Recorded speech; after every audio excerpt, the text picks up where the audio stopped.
Selamat malam pemirsa. Lonjakan inflasi akibat kenaikan harga BBM dan kebijakan Bank Sentral Amerika Serikat The Fed yang agresif menaikkan suku bunga dolar Amerika memaksa Bank Indonesia untuk ikut menaikkan suku bunga acuan BI 7 Days Reverse Repo Rate menjadi 4,25% atau naik 50 basis poin atau 0,5%.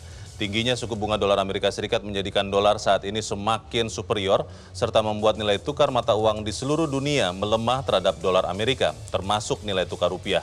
Di Indonesia, tingginya suku bunga membuat perekonomian Indonesia yang mulai pulih terancam mengalami hard landing.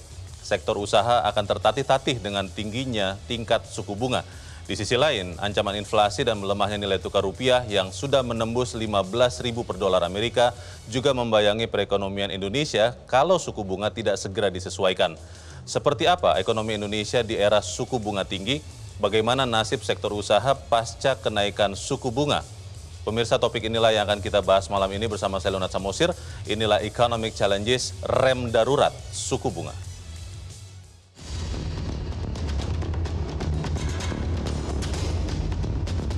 We are taking forceful and rapid steps to moderate demand so that it comes into better alignment with supply. Our overarching focus is using our tools to bring inflation back down to our 2% goal and to keep longer-term inflation expectations well anchored. We will keep at it until we're confident the job is done. Rapat Dewan Gubernur Bank Indonesia pada tanggal 21 dan 22 September 2022 memutuskan untuk menaikkan BI 7-day reverse repo rate sebesar 50 basis point menjadi 4,25%. Demikian juga suku bunga deposit facility naik sebesar 50 basis point menjadi 3,5% dan suku bunga lending facility naik sebesar 50 basis point menjadi 5%.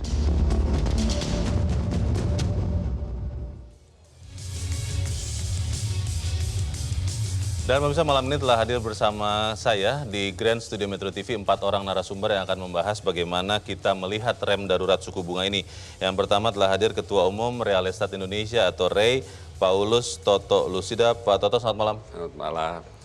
Juga telah hadir Ketua Bidang Edukasi, Literasi, dan Riset AFPI, Encik S. Jafar. Pak Encik, selamat malam.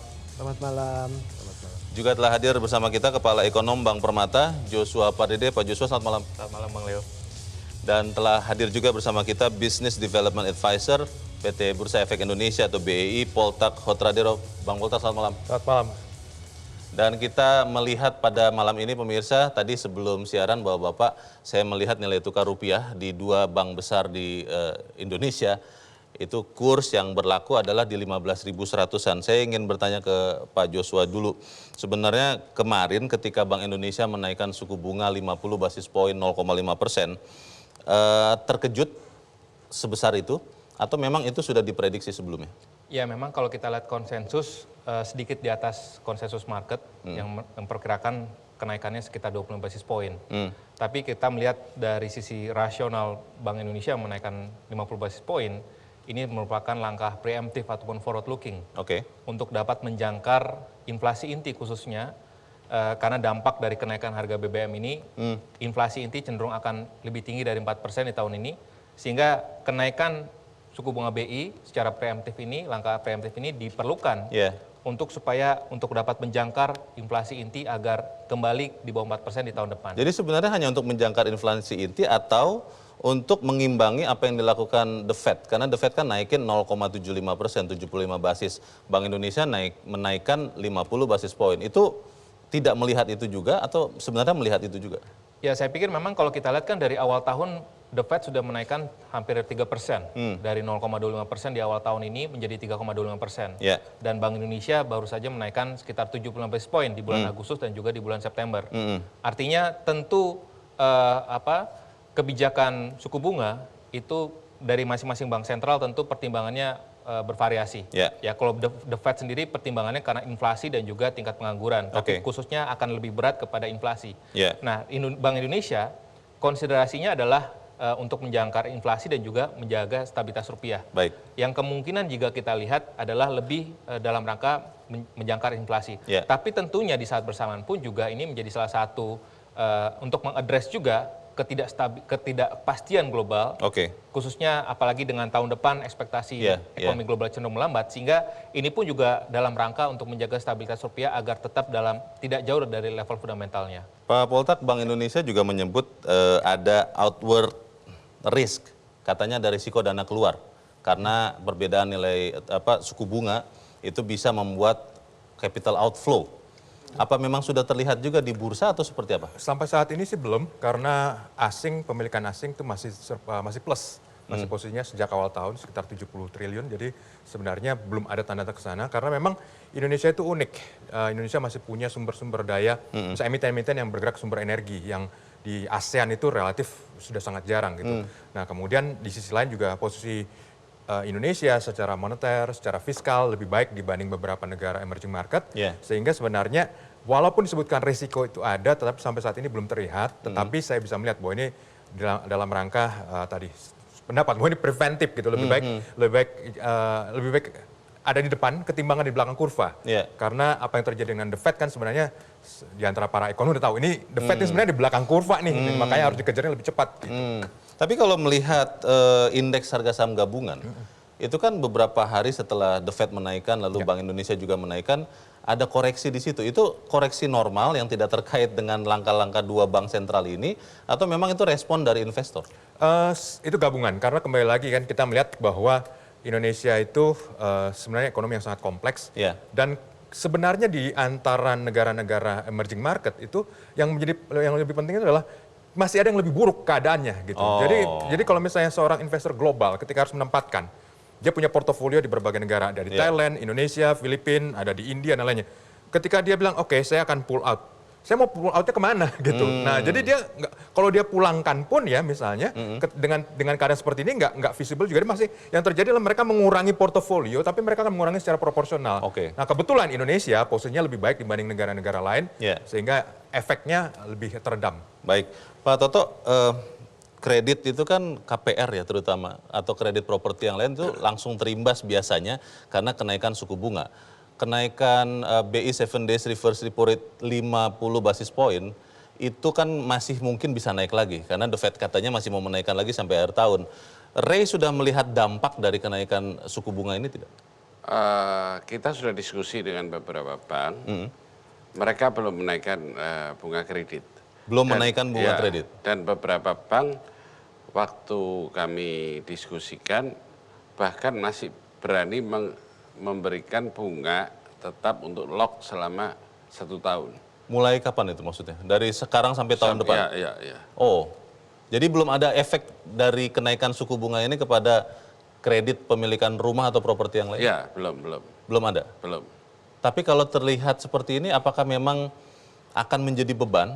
Karena kan Bank Sentral Amerika bilang akan naikkan sampai 4,5% tahun ini. Mungkin Bank Indonesia akan melakukan hal yang mirip juga. Itu kan akan menambah tekanan, Pak. Tidak khawatir dengan itu, Ray? Kekhawatiran ada. Kekhawatiran karena ada. Kalau naik lagi pasti akan terpengaruh ya. Dan itu akan berakibat di tahun depan semuanya. Jadi akibat-akibat dari semua yang ada ini selama pandemi COVID sampai dengan hari ini bahkan sampai akhir tahun, itu kita totalannya di tahun depan itu. Bagaimana kondisi sebenarnya ekonomi Indonesia itu baru terlihat di tahun depan. Oke. Akibat COVID kan ada banyak restrukturisasi dilakukan, Pak. Termasuk untuk kredit pemilikan properti. Dan OJK kan mengkonfirmasi itu sampai Maret tahun depan. Lepas dari Maret, itu seperti apa? Nah, kondisi-kondisi real ini yang kita khawatirkan bersama. Jadi para ahli ekonomi makro, termasuk bapak-bapak berdua, jangan terlalu overconfident, Pak. Oh, selama ini overconfident kalau menurut pengusaha properti saya melihatnya? arahnya lebih ke arah overconfident karena seperti sekarang diberitahu bahwa inflasi masih di bawah 4%, bahwa akhir tahun bisa maksimal di 5, kalau menurut kami di bidang properti Kok rasanya akan tembus itu? Tembus tuh maksudnya Tembus di atas 5, di akhir tahun ini. ya, untuk inflasi. Tapi yang dilakukan Bank Indonesia kemarin menaikkan 0,5%, tepat, terlambat, terlalu besar, terlalu kecil atau bagaimana? Kalau saya bandingkan ya, misalnya sebuah properti perusahaan besar Iya, sama perusahaan B yang kecil. iya. Kalau yang perusahaan besarnya kasih diskon 5%, kalau kita sama-sama 5%, kita nggak laku, Pak. Tidak menarik. Yang B, ya. Artinya bahwa Indonesia sebenarnya harusnya lebih banyak lagi menaikkan suku bunga. Tapi memang kalau naikkan terlalu besar juga terjadi krisis ya. Baik. Dilema itu yang akan coba kita bahas di bagian berikut. Apakah kemudian rem darurat ini menyelamatkan kendaraan Indonesia atau malah membahayakan? Tetap bersama kami, Economic Challenge segera kembali.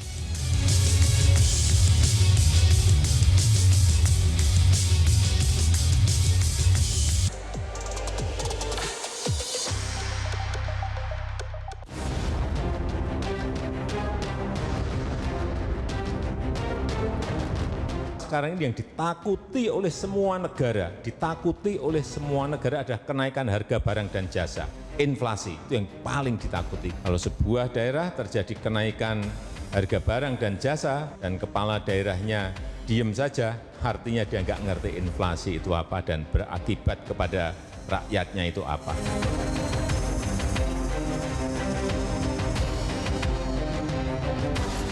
Dolar yang mengalami kenaikan suku bunga menjadi sangat kuat, maka mata uang emerging market di sebelah kiri bawah menjadi relatif melemah dibandingkan dolar indeksnya. Dan capital outflow terjadi di seluruh emerging market.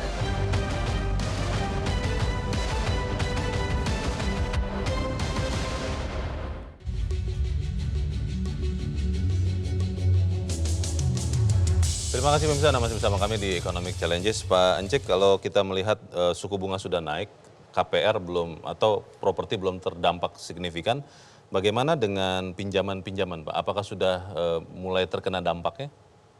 Kalau terkena dampak sih belum, Pak, ya, karena kalau kita lihat ada istilah TBK ya, TKB 90 hari, tingkat keberhasilan itu masih di angka 96%, Pak. Apa ya. itu artinya, Pak? Artinya sebenarnya NPL-nya itu masih kecil, Pak. Jadi keberhasilannya di angka... Kredit macetnya masih kecil? Betul, Pak. Bahasa sederhananya begitu ya? Betul.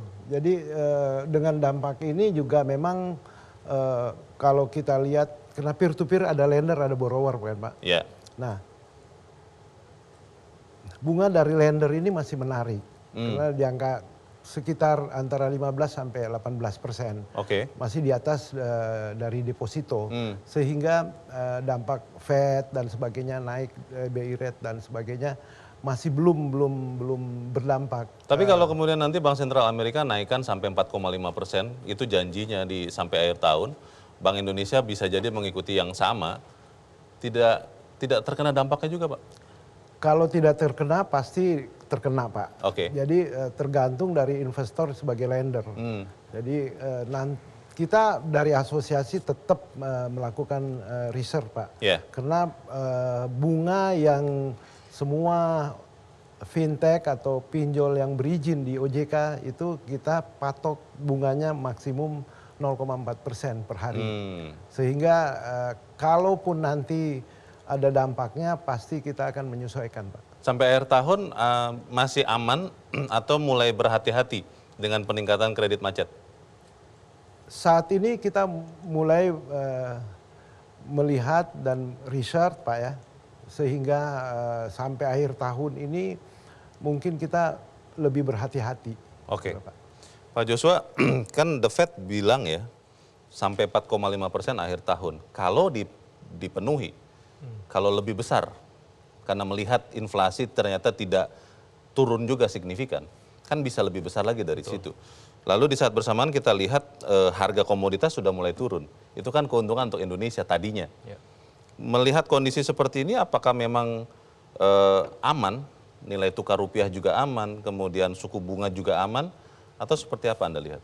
Ya, yang pertama kalau kita bandingkan tingkat depresiasi rupiah dibandingkan dengan mata uang Asia lainnya, dan even dibandingkan dengan mata uang negara maju, sebagian besar negara maju, itu cenderung kita melihat euro, sterling, yen semuanya jatuh terhadap dolar bahkan lebih dari 10%. Oke. Sedangkan rupiah kurang lebih saat ini kurang lebih depresiasinya sekitar 5% year to date.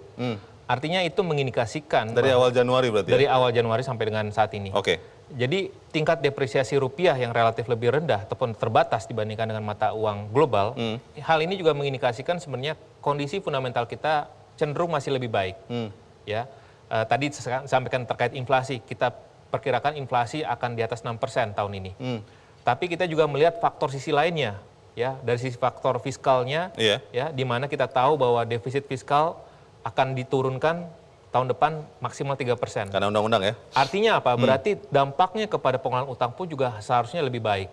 Dan ini berbanding terbalik dengan sebagian besar negara di dunia yang masih struggling dengan utang yang besar dan juga defisit APBN, defisit fiskalnya yang besar. Jadi artinya dengan tingkat suku bunga yang sejauh ini Bank Indonesia juga sangat cukup prudent ya, dalam artian berhati-hati. Ya, artinya kalau dia terlampau cepat seperti di Amerika, tentunya dampaknya pun juga akan signifikan jelek untuk ekonomi.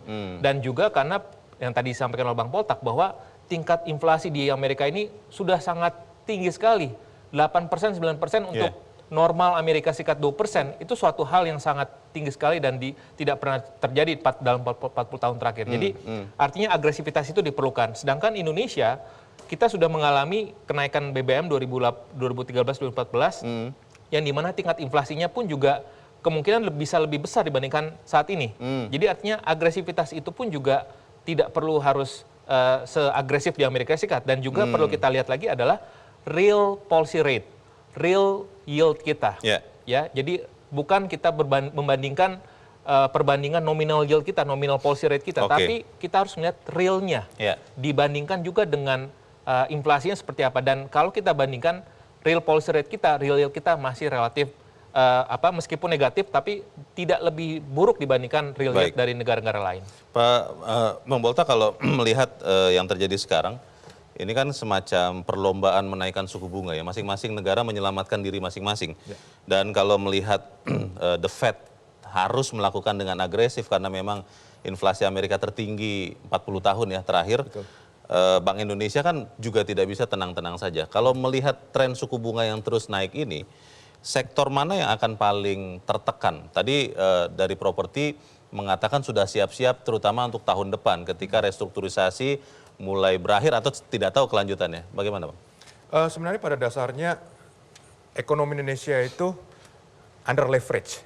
Under leverage? Ya, under leverage sebenarnya. Jadi kalau kita perhatikan misalnya debt to GDP kita di level pemerintah ataupun di level private itu relatif rendah lah. Nah, jadi memang dibandingkan misalnya negara-negara maju yang punya debt to GDP di level sektor private, sektor non pemerintah itu di atas 100%, mereka sangat-sangat sensitif terhadap kenaikan tingkat suku bunga. Jadi sebenarnya Indonesia mungkin ada beberapa sektor yang akan terdampak biasanya yang terkait dengan big ticket item, sesuatu yang orang belinya secara mengangsur lah. Nah, itu mungkin akan terpengaruh. Tetapi karena kita lihat bahwa struktur ekonomi Indonesia relatif masih lebih banyak kelas menengahnya yang memang konsumsinya lebih mendasar, harusnya sih dampak itu nggak terlalu besar dan itu membuat perilaku Bank Indonesia berbeda dengan bank sentral lainnya. Karena kesulitan mereka juga berbeda gitu. Jadi yang paling sulit sekarang justru adalah misalnya PBOC. People's Bank of China. Pertama masih kena lockdown bergilir, masih terdampak. Kemudian di sisi lain mereka harus stimulus ekonomi sementara dunia sedang menaikkan tingkat suku bunga. Nah ini yang justru jadi berat. Jadi kembali lagi, ini kalau kita sama seperti masuk ke hutan ya, 10 orang masuk ke hutan. Kemudian muncul singa gitu ya. Bukan siapa yang paling cepat lari, tapi yang kita perlu jadinya paling nggak kita bukan yang paling lambat lari gitu. Jadi ukurannya relatifnya seperti itu gitu. Jadi itu yang juga situasional yang saya lihat bahwa Indonesia posisinya unik karena memang dibandingkan negara-negara lain dengan India, dengan Meksiko, dengan Afrika Selatan, dengan China mungkin atau bahkan dengan Jepang, posisi Indonesia masih lebih baik dalam menghadapi goncangan ini. Bukan berarti mudah, tetapi masih lebih baik. Itu yang perlu kita lihat secara utuh. Baik, suku bunga memang dinaikkan tadi sudah dijelaskan bahwa salah satunya untuk meredam inflasi, kemudian juga berada di depan dari tren yang ada. Tapi pertanyaannya adalah kalau itu dilakukan terus, pertumbuhan ekonomi, pemulihan pasca COVID jadi terhambat. Bagaimana ini kita atasi? Tetap bersama kami, Economic Challenges segera kembali.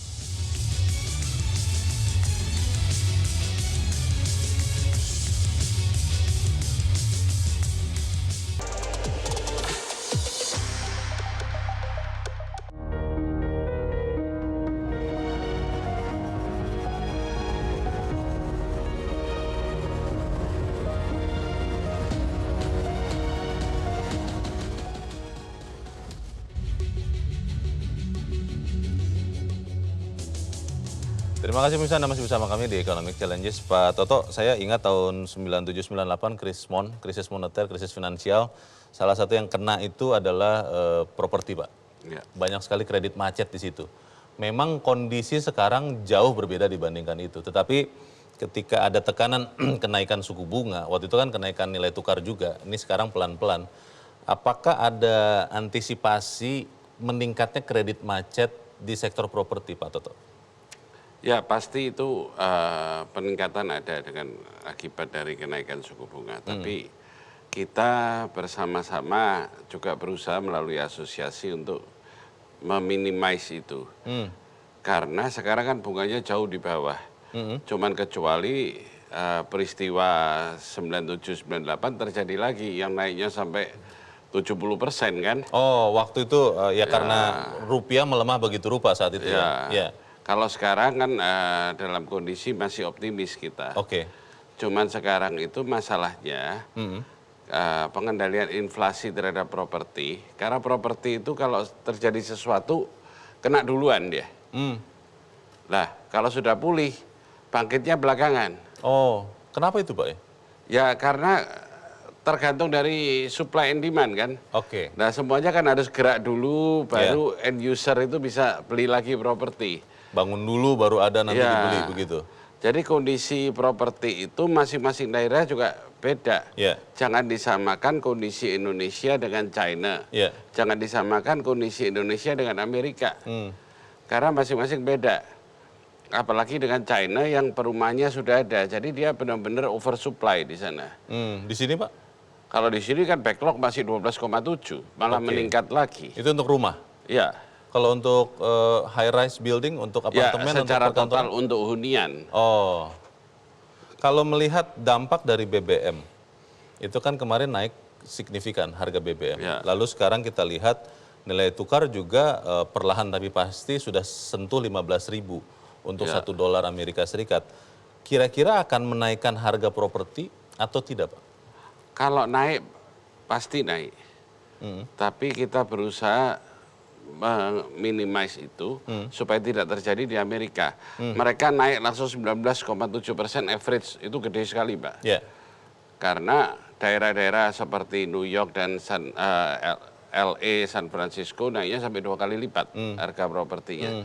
Tapi kemampuan dari demand market untuk beli itu turun sampai 16%. Akhirnya mereka turun pelan-pelan ini. Properti di sana. Nah ini kita nggak bisa Pak, karena properti itu nggak boleh turun. Karena itu semua nganggapnya sebagai investasi. Begitu sekali turun, daerah itu pasti nggak laku developernya. Jadi memang antisipasi kredit macet, sudah terjadi juga kenaikan harga, tapi dijaga begitu rupa supaya tidak macet begitu ya? Ya, makanya kita mengharapkan sekali pemerintah untuk adanya UUJK itu benar-benar sesuai tujuannya, mempermudah perizinan. Tapi yang terjadi sampai hari ini UUJK adalah mempersulit dan memperumit perizinan. Sayangnya tidak ada yang bisa menjawab di sini. Tapi saya ingin bertanya ke Pak Joshua, OJK kan sudah merestrukturisasi ya, sekian kredit sampai Maret 2023 tahun depan. Kenaikan suku bunga The Fed itu sampai 4,5% di tahun ini. Jerome Powell mengatakan masih akan menaikkan lagi di tahun depan kalau belum sampai 2% tingkat inflasi di Amerika Serikat. Artinya ada ancaman untuk peningkatan kredit macet di perbankan. Ya, ini kalau kita lihat dari simulasi ataupun stress testing ya pada umumnya pada saat ada kenaikan suku bunga itu biasanya akan diikuti juga dengan perlambatan kredit pertumbuhan kredit dan juga pada akhirnya ada peningkatan dari rasio NPL.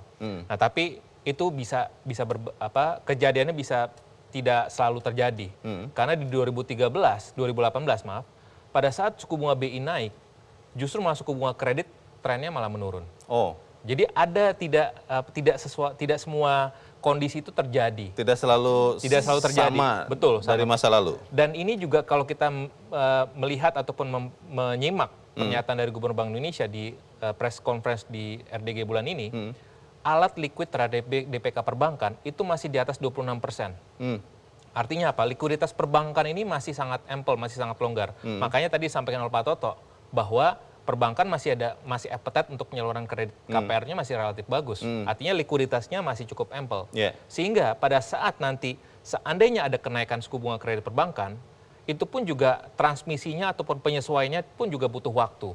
Tidak bisa immediate. Oke. Ya, ada waktu setidaknya 2-3 kuartal. Yeah. Sehingga barulah kita melihat bahwa akan ada tadi kenaikan dari suku bunga perbankan, kredit perbankan, tapi itu pun juga bervariasi. Jadi tentunya nanti akan kita lihat bagaimana likuiditasnya dan juga risiko kreditnya dari masing-masing segmen ataupun masing-masing sektor-sektornya. Jadi kalaupun nanti Maret 2023 OJK tidak lagi melanjutkan restrukturisasi itu, perbankan masih aman?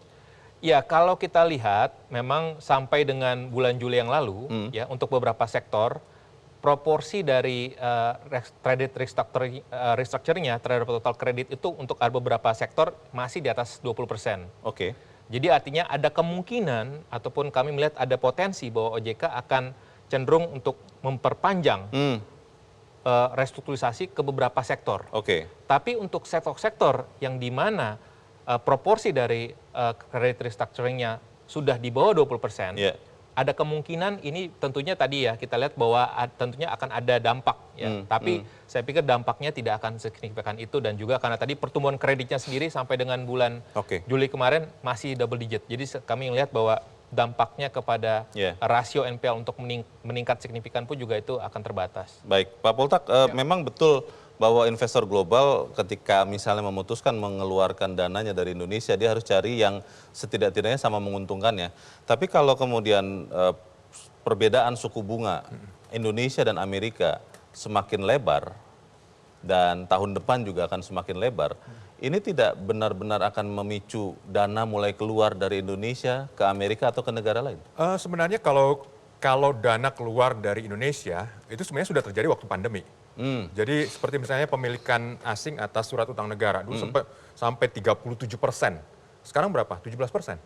Jadi sebenarnya yang keluar udah keluar dari kemarin-kemarin, yang sekarang ada memang yang berkomitmen untuk jangka panjang. Dan seperti tadi, komitmen jangka panjang itu biasanya diisi oleh institusi-institusi yang memang punya pandangan 10-20 tahun ke depan, sehingga mereka relatif lebih bisa mengendalikan ini. Jadi sebenarnya kita berbicara dengan berbagai jenis investor. Yeah. Jadi kalau misalnya investor yang memang jangkanya pendek, mereka ya udah dari kemarin-kemarin, mungkin belum masuk. Yang jangkanya panjang, mereka masih melihat bahwa Indonesia masih yang terbaik di antara negara-negara emerging market Meskipun di bawah tekanan kenaikan suku bunga, betul. Karena tekanan inflasi tempat yang lain tinggi. lebih besar lagi gitu. Oke, Pak Ance, kalau bicara kemampuan kreditur fintech, Pak, itu kan relatif sebenarnya lebih rentan dibandingkan kreditur-krediturnya Pak Toto dan teman-temannya di REI. Ini tidak berhati-hati lebih lagi, Pak, untuk mengantisipasi kenaikan suku bunga ini? Memang kita tetap mengikuti market, Pak ya, Yeah. dan risiko. Karena pasti ini kan dampaknya banyak sekali kan. Jadi unsur-unsurnya juga banyak. Ya. Bisa kenaikan bunga, bisa terjadi inflasi dan sebagainya, Pak. Nah, memang kita tetap prudent, cuman karena kita ini lebih banyak 52% dari total portofolio fintech itu di UMKM, sehingga kita masih merasa bahwa masih quote and quote masih aman. Masih aman? Ya. Meskipun kemarin BBM naik dan sekarang suku bunga naik lagi, lalu rupiah juga melemah, masih aman? Masih aman, karena kebanyakan dari plafon kreditnya kan masih kecil, Pak ya. Oh. Masih kita bermain yang di kecil-kecil. Bermain sehingga kecil-kecil. dampaknya sebenarnya tidak terlalu berdampak besar. Bermain kecil-kecil itu kalau dikumpulkan berapa Pak nilainya Pak sampai sekarang? Sekarang portofolio di 45 triliun lebih. 45 5 triliun. Ya, outstanding. Tapi kalau kita lihat dari 2017 sih 416 triliun semua. Dengan jumlah borrower di angka 86 juta, Pak. Oke. Ya, itu yang mungkin. Jadi sebenarnya kalau kita melihat nanti secara global, Ya. kalau kita lihat Pak di ekonomik di Indonesia ini kan yang UMKM masih relatif quote and quote masih kuat lah, masih belum terlalu berdampak. Ya. Ya, walaupun memang daya beli udah mulai naik, maksudnya harga dan sebagainya, itu tetap masih masuk Pak. Karena dari di fintech ini kan kita banyak membiayai orang-orang yang masyarakat yang unbankable. Ya. Ya, Yang tidak layak untuk diberikan kredit betul, di dan perbankan. jangkanya pendek-pendek Pak. Sebulan, paling banyak juga 3 bulan. Ya kan? Jadi kami masih melihat efek dari ini masih bisa masih aman, controllable. Baik. Tetapi kita juga tetap research Pak, di mana market gejolaknya mau kemana sampai tahun depan. Pak Toto, tadi kalau Pak Joshua optimis, walaupun kan belum tentu juga dipenuhi ya, optimis bahwa Maret 2023 OJK bisa jadi memperpanjang restrukturisasi untuk beberapa sektor. Sayangnya tidak ada OJK di sini ya. Tapi kalau pengusaha properti kan juga akan menghadapi masalah yang sama kalau misalnya Maret 2023 tidak ada lagi tuh perpanjangan restrukturisasi. Itu bagaimana Pak? Realnya di dunia usaha sekarang yang saya tahu di properti developer udah ditawarin bank untuk restruknya itu bisa lebih dari itu. Lebih dari Maret 2023? Ya. Ini perbankan komersil? Ya. Oh. Jadi meskipun belum ada keputusan dari OJK itu? Jadi saya buka aja apa yang disampaikan itu benar adanya. Oke. Supaya pasar lebih stabil. Walaupun tidak tahu Pak, untuk sampai berapa lama, kemudian bagaimana itu skema? Average yang diusulkan adalah 2-3 tahun lagi. 2-3 tahun? Ya. Karena kan tadi yang disampaikan bank, Pak Polta sampaikan bahwa bank masih sangat liquid. Over liquid? Ya bisa dikatakan over liquid yang ada sekarang. Sehingga mereka sangat sehat asal tidak terjadi PDEP di situ. Nah, supaya tidak terjadi NPL, mereka lebih baik mengusulkan restrukturisasi lagi. Ya. Kalau tidak direstrukturisasi Pak? Ya, kita kan bukan dukun Pak. Maksud saya kalau memang tidak direstrukturisasi, sudah ada antisipasi, sudah ada persiapan meningkatnya kredit macet itu? Ya, risiko itu pasti semua ada ya dengan kita cukup lama 2 tahun setengah kena pandemi COVID. Semua, apalagi di awal pandemi kan almost zero ya semua transaksi. Nah, untuk itu memang kita sudah mengusulkan mulai dulu jangka panjang Pak. Dengan Pak Haryadi, Apindo, kita sudah mengusulkan jangka panjang. Tapi selalu pemerintah memberikannya jangka pendek terus. Exposure di perbankan berapa Pak untuk sektor properti ini sekarang kisarannya? Berapa ya hitungannya saya belum. Ratusan triliun? Ya pasti di ada atas ya? itu ya. Baik, kita harus jeda dahulu dan pemirsa tetap bersama kami Economic Challenges segera kembali.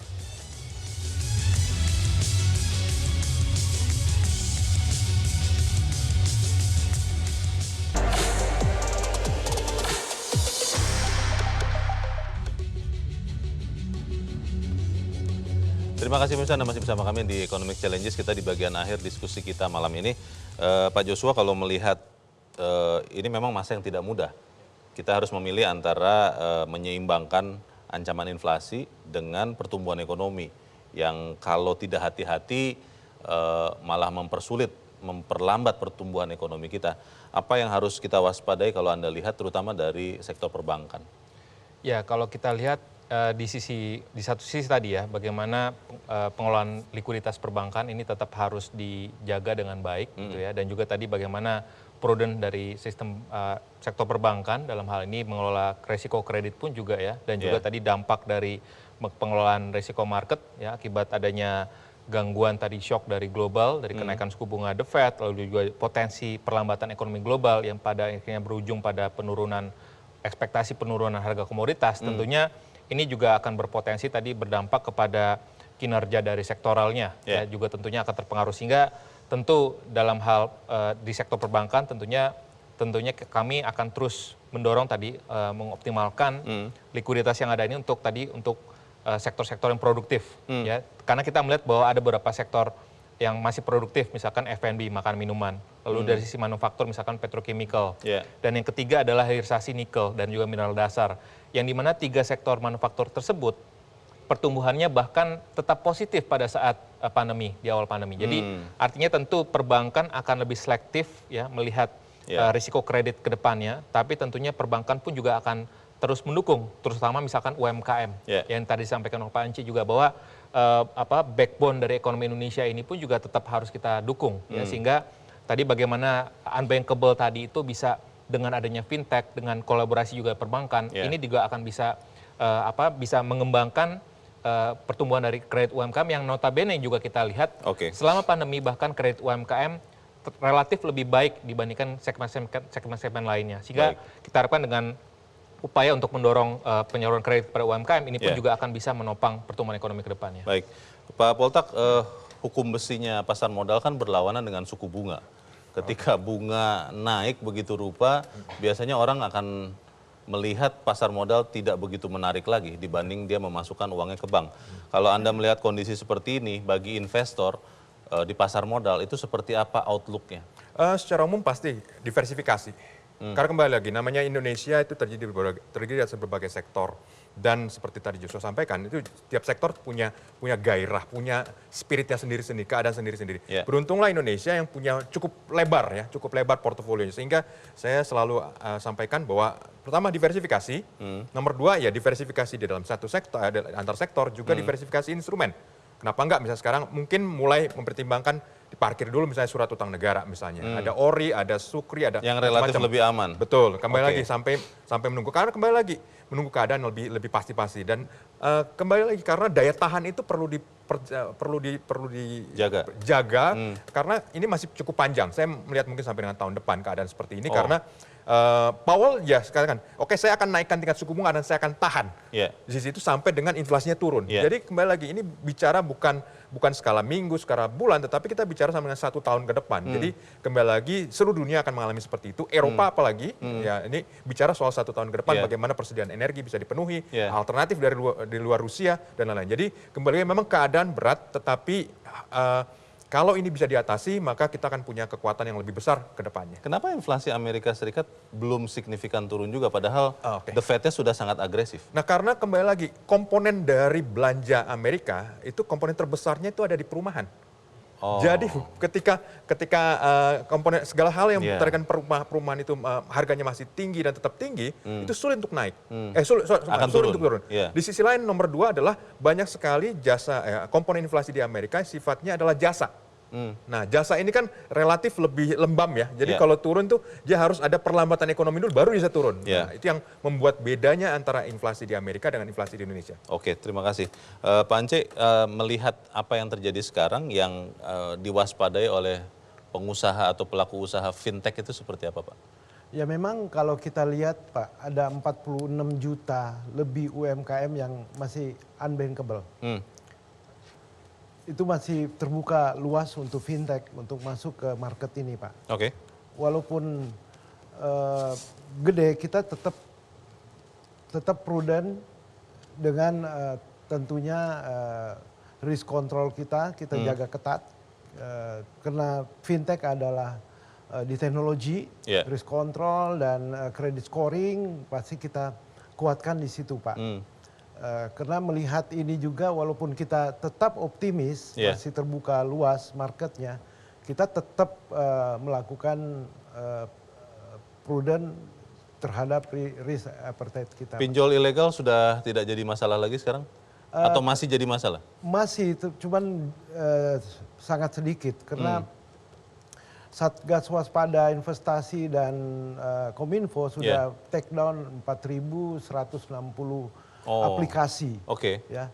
Dan saat ini OJK Satgas Waspada Investasi sangat serius untuk memantau terus dan tentunya dengan Kominfo dipantau terus. Tapi mereka dengan segala cara masih bermain di situ, Pak. Baik, Pak Toto, selain permintaan atau harapan restrukturisasi tadi, walaupun Bapak tadi sudah buka, kelihatannya akan dijadikan oleh OJK. Apa Pak yang diharapkan pengusaha properti untuk mengantisipasi jangan sampai kenaikan suku bunga ini menekan pertumbuhan sektor properti? Yang pertama dari semua itu adalah harga pasti naik. Harga properti pasti naik? Ya, cuman kecil atau besar seberapa kita berusaha menekan supaya tidak terlalu besar. Karena sudah terbukti rumah sekarang untuk MBR aja Masyarakat berpenghasilan rendah.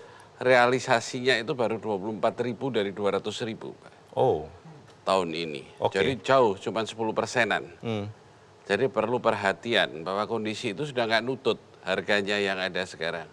Jadi perlu naik. Kenapa? Karena cost of production-nya udah nggak nutut.